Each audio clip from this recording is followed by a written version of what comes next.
जहानाबाद के होटल राजगृह में कविवर राम विनय शर्मा जी के मगही काव्य संग्रह मगही मयंक का लोकार्पण किया गया। कार्यक्रम का उद्देश्य मगही भाषा के मूर्धन्य लोकप्रिय हस्ताक्षर एवं दशरथ मांझी सम्मान से सम्मानित कविवर राम विनय शर्मा विनय जी की जन्म जयंती के पावन अवसर पर उनकी अमर मगही काव्य कृति का लोकार्पण किया गया। इस अवसर पर दिवंगत कविवर राम विनय जी को श्रद्धा सुमन एवं उनकी अमर काव्य कृति मगही मयंक को गरिमा प्रदान की गई। कार्यक्रम की अध्यक्षता अरविंद जी ने की। लोकार्पण में उनके पुत्र डॉक्टर के नारायण, पौत्र अविनाश, संपादक दीपक जी सहित मगध क्षेत्र के तमाम मूर्धन्य विद्वानों की उपस्थिति देखी गई। पुस्तक में कवि राम विनय शर्मा विनय के जीवन और कविताओं का वर्णन है, जिनमें गरीब मजदूरों की व्यथा और सामाजिक विकृति को दर्शाया गया है। कविवर विनय के जीवन और साहित्यिक योगदान का उल्लेख है, जिन्हें 2018 में साहित्य अकादमी दिल्ली की चयन समिति के मानद सदस्य के रूप में भाषा पुरस्कार से सम्मानित किया गया। कृतज्ञता की कसैली अक्षत फूल नामक कविता है, जो बाबा के प्रति कृतज्ञता और उनके जीवन दर्शन को व्यक्त करती है। पुस्तक के प्रकाशन में डॉक्टर के नारायण का योगदान है, जो मगध विश्वविद्यालय बोधगया के पूर्व स्नातकोत्तर अंग्रेजी विभाग अध्यक्ष हैं। पुस्तक में मगही संस्कृति, जीवन के अनुभवों और सामाजिक जिम्मेदारियों का वर्णन है। एसके मिर्जा, ईशा न्यूज के लिए।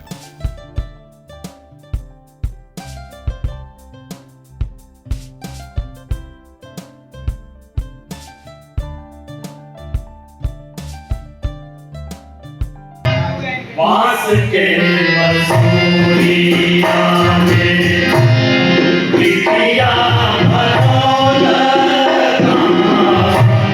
बांस के मसूरिया में बिटिया भरौल बांस के मसूरिया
श्री राम विनय शर्मा विनय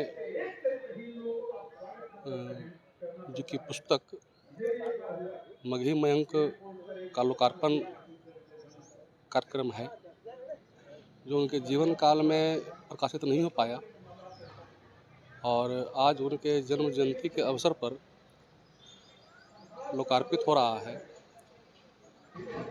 मगही मयंक मगही साहित्य धरोहर है। उसमें लोक परंपरा का गायन है, प्रकृति का गायन है, जो समाज में कुरीतियाँ हैं उसके ऊपर करारा प्रहार है, विरह की वेदना है, प्रेम का चरमोत्कर्ष है। कुल मिलाकर के मेरी संतुष्टि इसी बात में है कि जिस काव्य चेतना को लेकर के, इस पांडुलिपि को लेकर के बाबा गुजर गए, हम अपराध बोध से ग्रसित थे, आज उनकी पुस्तक लोकार्पित हो रही है, तो हम कहीं न कहीं अपने अपराध बोध से कुछ मुक्त हो पा रहे हैं और हमको बहुत आत्मिक प्रसन्नता हो रही है। हम बहुत भावुक हैं आज के दिन। क्या अपराध आपको लगा, क्या लगा? बाबा जिन्होंने अपनी पूरी कमाई, अपना पूरा जीवन हम सब